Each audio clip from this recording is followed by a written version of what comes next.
আমাকে আসলে youth affairs department থেকে ফোন করে বলা হয়েছিল যে ২৯ তারিখ আস্তাবল ময়দানে যে কালচারাল ফাংশন হবে সেখানে আমাকে গান গাইতে হবে।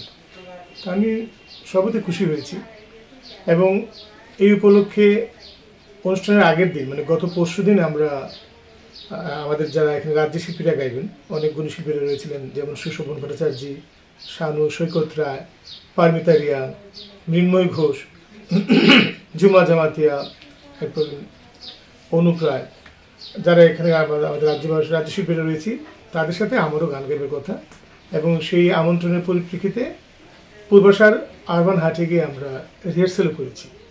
সেটা ছিল ২৮শে ফেব্রুয়ারি। ২৯শে ফেব্রুয়ারি ছিল অনুষ্ঠান, আস্তাবল ময়দানের মূল অনুষ্ঠান, যেখানে শান গান গাইবেন এবং আমাদের যে গর্বের শিল্পী সৌরভী গান গাইবেন। তো ওখানে কথা হয়েছিল যে ৫টার মধ্যে যাওয়ার কথা আমাকে বলেছে, ৫টা রিপোর্টে, ৬টা থেকে অনুষ্ঠান। আমি সেইভাবে প্রস্তুত হয়ে গেছি। তার অনেকক্ষণ ঘণ্টাখানেক পরে আস্তে আস্তে জানতে পেরেছি যে অনুষ্ঠান তালিকায় আমার নাম নেই। যারা ঘুষ গেছিলেন তারা আমাদের খুবই পরিচিত, ওরা খুব অস্বস্তিতে পড়েছেন, যে কথাটা বলতে পারছেন না আমাকে। আমি আমার যে সহশিল্পী ভাইরা ছিল ওদের কাছ থেকে জানতে পেরেছি, ওরা আমাকে অত্যন্ত উৎকণ্ঠিত হয়ে জানিয়েছে যে অমরদা এখানে ওরা বলছে তোমার নাম নেই। তো আমি ভেবেছি প্রথমে সেটা হয়তো কোনো একটা ভুল হয়েছে, কোনো মিস বা প্রিন্টিং মিস্টেক হতে পারে। আমি প্রথমে গুরুত্ব দিইনি। তারপর যত সময় যেতে লাগলো আস্তে আস্তে বুঝতে পেরেছি যে অনুষ্ঠান তালিকায় যে নামগুলি ছিল সেভাবেই অনুষ্ঠান ক্রম চলবে। তা আমি যে আমাকে আমন্ত্রণ জানিয়েছিল তাকে আমি খোঁজ করলাম এবং জানতে চাইলাম যে কী হয়েছে। তো ও কোনো সদুত্তর দিতে পারলো না, বললো যে আমার সাথে ডাইরেক্টর সাহেব এসে কথা বলবেন। তা আমি এসে বসে রইলাম।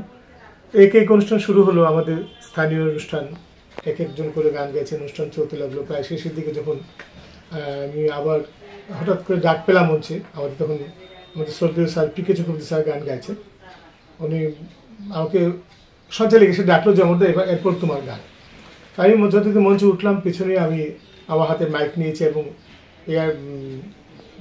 ইন লাগিয়ে রেডি হচ্ছি যে এরপর গান হবে। ততক্ষণ দেখলাম যে আমার যারা বাজাবে শিল্পী বন্ধুরা ওদের মুখে একটা হাসি, মানে খুশির ঝলক। সম্ভবত আমিও খুশি ছিলাম। কিন্তু এই পর্যায়ে পরে জানতে পারলাম যখন অন্য নাম ঘোষণা হলো তখন সঞ্চালকের একটা বিভ্রান্তি ছিল যে ডাইরেক্টর সাহেবের কোনো অনুমতি ছিল না সেখানে আমার নাম বলার। তা আমি কিছুক্ষণ বসেছি, এরপর বুঝতে পেরেছি আমার এখন বাড়ি ফিরে আসা দরকার। ফেরার আগে আমি নিজে গিয়ে ডাইরেক্টর সাহেবের সাথে কথা বলেছি এবং বলার চেষ্টা করেছি, কারণ ওদের জানিয়ে আসা ছিল যেন আমি অনেকক্ষণ বসেছিলাম, ওরা আমাকে ডাকেনি, কেন ডাকেনি সেটা আমি যাই না। ওনাকে গিয়ে বললাম যে আপনারা আমাকে ডেকেছেন, আমন্ত্রণ জানিয়েছেন, গতকাল রিহার্সেল করেছি, আজকে সন্ধ্যায় সময়মতো এসেছি বিকেলবেলায়, এখন জানলাম যে আমার নাম নেই। সেটা কেন স্যার? আমি বাড়ি গিয়ে কী বলবো?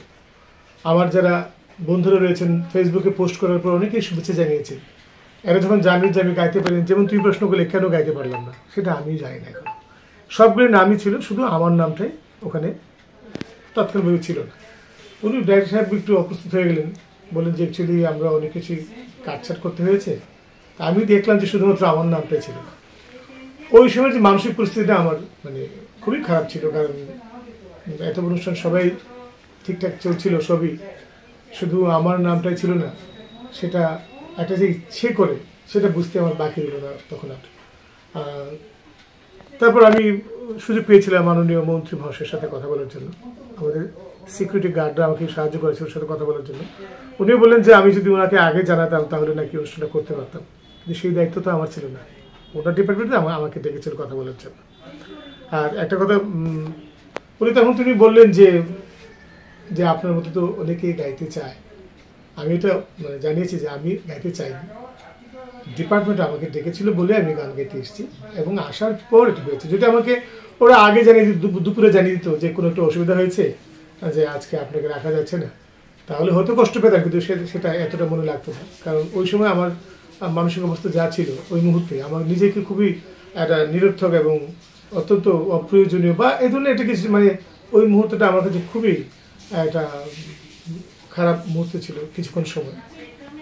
তারপর আমি চেষ্টা করছি, মাননীয় মুখ্যমন্ত্রী মশাই ছিলেন, ওনার কানেও পৌঁছানো যায় কিনা, তখন আমি বুঝতে পারছিলাম না যে আমার এই অভিযোগটা শুধু আমার জন্য নয়, আজকে আমি গাইতে পারিনি, এই ধরনের অনুষ্ঠান আরও অনেক হবে, নানা দিকে অনেক হবে, আরও কখন কোন শিল্পী এই ধরনের আঘাত পাবে সেটা যেন অন্তত কখনো না হয়। সেটা মূলত আমার এই জন্য আমি আজ ফেসবুক পোস্ট করেছি, এবং আজ সকাল থেকে অনেক অনেক শুভানুধ্যায়ীদের আমি শুভেচ্ছা পেয়েছি, তারা আমাকে শক্তি জুগিয়ে যাচ্ছেন যে মন খারাপ করবেন না। কিন্তু আসলে সবাই ভালোবেসে বলেন, কিন্তু যার উপর সেটা যায় সেটা মানিয়ে নেওয়া যে খুবই দুষ্কর। এবং আরও প্রমাণিত হয়েছে যে মানুষকে আঘাত করতে গেলে শুধু ছুরি কাঁচি চালিয়ে আঘাত করা যায় না, লাঠি দিয়ে আঘাত করা যায় না, মানসিকভাবে শিল্পীকে আঘাত করা যায়, সে যে কোনো আঙ্গিকের শিল্পী হোক না কেন।